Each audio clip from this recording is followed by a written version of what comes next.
Mesazh spiritual, 7 shtresat e jetës së vërtetë. O shpirt i dashur, ti që ecën në këtë botë plot me iluzione, duke ndjekur pasuri, sukses dhe kënaqësi materiale, por ende ndihesh bosh brenda. Zemra jote kërkon diçka më të thellë. Unë jam këtu për të udhëzuar drejt jetës së vërtetë, jo asaj që duket jashtë, por asaj që shkëlqen brenda teje. Shumë njerëz arrin kulmet e suksesit material, pasuri, famë, pushtet, por ende ndihen të humbur, të zbrazët emocionalisht. Pse? Sepse ata jetojnë vetëm në sipërfaqe. Jeta e vërtet ka shtresa më të thella, si një oqean i qetë poshtë valëve të stuhishme. Le të zbuloj 7 shtresat e jetës së vërtet, që të çlirohesh nga vuajtja dhe të gjesh paqe të përjetshme. Shtresa e parë, vetdia. Le të qëndrojmë më gjatë te porta e parë drejt jetës së vërtet, vetdia. Kjo është themeli i gjithçkaje. Pa të gjitha shtresat e tjera mbeten të paarritshme, si një shtëpi pa bazë. Shumica e njerëzve jetojnë në autopilot. Mendimet vinë dhe shkojnë si një lum i egër, emocionet të tërheqin si valë të stuhishme dhe veprimet bëhen reaksione të pavetdijshme. Ti identifikohesh plotësisht me to. Unë jam zemërimi im, unë jam ankthi im, unë jam suksesi im material. Por ky është iluzion i madh, maja që të mban të lidhur me vuajtjen. Vetdia e vërtet është të bëhesh vëzhguesi i heshtur. Imagjino veten ulur në bregun e një lumi. Uji rrjedh, kjo janë mendimet, emocionet, sensacionet. Ti nuk je uji, ti je bregu i palvishëm që vëzhgon gjithçka pa u lagur.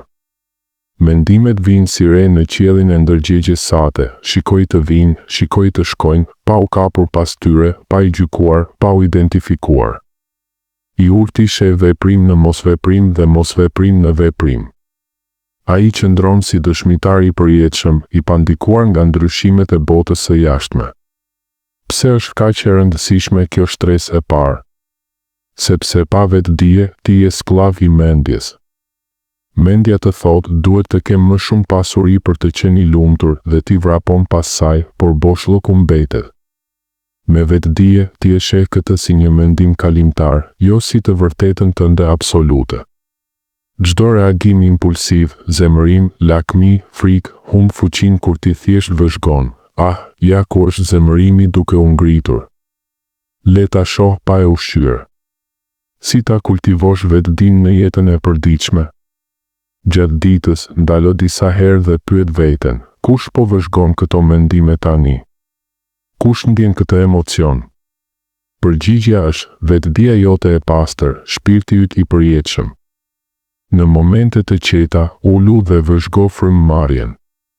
Mos e kontrollo, thjesht vëzhgo si hyn dhe del ajri. Kjo të ankoron në rolin e vëzhguesit. Kur lind një mendim negativ, thuaj brenda vetes, ky është vetëm një mendim. Unë jam ai që e sheh atë. Kur vetdia bëhet natyrë e dytë, ti çlirohesh gradualisht. Stresi zvogëlohet sepse nuk je më i zhytur në dramën mendore. Fillojnë të shfaqen hapësira heshtjeje brenda teje, paqe e vërtet, jo ajo e përkohshme nga kënaqësitë materiale. Kjo është dera drejt të gjitha shtresave të tjera, pranimit, qëllimit, lidhja. Pa vetdije, ato mbeten vetëm fjalë. O i dashur, fillon nga këtu. Sot, bëu vëzhguesi. Unë jam gjithmonë brenda teje, si ajo vetdije heshtur. Shtresa e dytë, pranimi. Vuajtja nuk vjen nga ngjarjet e jetës, por nga rezistenca ndaj tyre. Kur ti reziston realitetit, pse më ndodhi kjo mua? Ti krijon stres dhe dhimbje. Prano çdo moment ashtu si është. Siç them, i barabartë në sukses dhe dështim, në kënaqësi dhe dhimbje. Pranimi nuk është dorëzim pasiv, është forcë e brendshme. Kur pranon plotësisht atë që është, zemra jote çlirohet. Stresi shkrihet si akulli në diell. Fillojnë të shohësh bukurinë në çdo gjë. Shtresa e tretë, qëllimi. Shumë kërkojnë qëllim në arritje të mëdha jashtme, karrierë, pasuri, famë. Por qëllimi i vërtet nuk është në ato. Ai është të shprehësh dritën dhe dashurinë hyjnore në çdo veprim që bën. Qoftë larja e enëve, kujdesi për familjen, apo drejtimi një perandorie, bëje me dashuri hyjnore. Siç them në Gita, kryej detyrën tënde pa ngjitje ndaj fryteve. Qëllimi yt është të jesh kanal i dritës sime. Kur vepron kështu, çdo ditë bëhet e shenjtë dhe boshllëku emocional zhduket. Shtresa e 4, lidhja. Ti nuk je i ndarë nga të tjerët. Kjo është iluzion i madh. Shiko veten time, hyjnoren, në çdo qenie, të i varfri në rrugë, të i pasuri në pallat, të kafshët, të pemët, të era që fryn.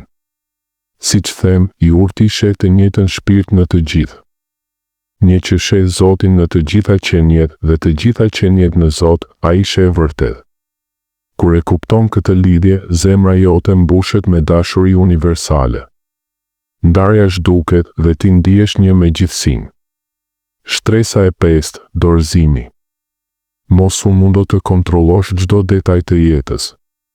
Beso te inteligjenca universale që drejton gjithçka, si rrahjet e zemrës sate, frymëmarrjen, lëvizjen e yjeve. Dorëzoju mua plotësisht. Siç them në versetin përfundimtar të Gitës, braktis të gjitha detyrat dhe dorëzoju vetëm mua. Unë do të çliroj nga të gjitha mëkatet, mos u pikëllo. Dorëzimi nuk është dobësi, është forca më e madhe. Kur dorëzohesh, paqja të mbush dhe unë marr barën tënde. Shtresa e 6, transformimi. Brenda teje ka mbalt, frikë, besime kufizuese, ego, zemërim. Por poshtë saj është diamanti yt i pastër, shpirti i përjetshëm. Transformimi është procesi i pastrimit të kësaj balte. Përmes meditimit, vetë reflektimit dhe devocionit, hiq shtresat e rreme. Siç them, shpirti është i përjetshëm, i palindur, i pavdekshëm. Kur pastron egon, diamanti shkëlqen. Ti transformohesh në qenien tënde të vërtet, plot dritë dhe dashuri. Shtresa e 7, dashuria. Në fund të gjithçkaje është dashuria. Jo dashuria kushtore, që varet nga të tjerët, por dashuria si gjendje qenieje. Dashuria hyjnore, që është esenca e gjithçkaje. Unë jam dashuri. Ti je dashuri. Kur arrin këtë shtresë, gjithçka tjetër bëhet e plotë. Siç them, ata që më adhurojnë me dashuri, unë u jap urtësi për të arritur tek unë. Dashuria është destinacioni përfundimtar, pa kushte, pa kufi, e përjetshme. O shok i dashur, këto 7 shtresa të çojnë nga boshllëku emocional drejt plotësisë së përjetshme. Pavarësisht suksesit material, pa to, zemra mbetet e uritur. Këshill praktike nga unë. Çdo mëngjes, para se të prekësh telefonin apo të ngrihesh plotësisht, ulu për 5 minuta në meditim të qetë. Mbyll syt, merr frym thellë dhe përsërit ngadalë këto fjalë: unë nuk jam ky trup. Unë nuk jam këto mendime apo emocione. Unë jam vetëdia e përjetshme, e pastër dhe dashuria hyjnore. Përsërite disa herë, ndjeje në zemër. Kjo do të lidh me shtresat e thella çdo ditë. Vazhdo kështu dhe do të shohësh transformim. Unë jam gjithmonë me ty.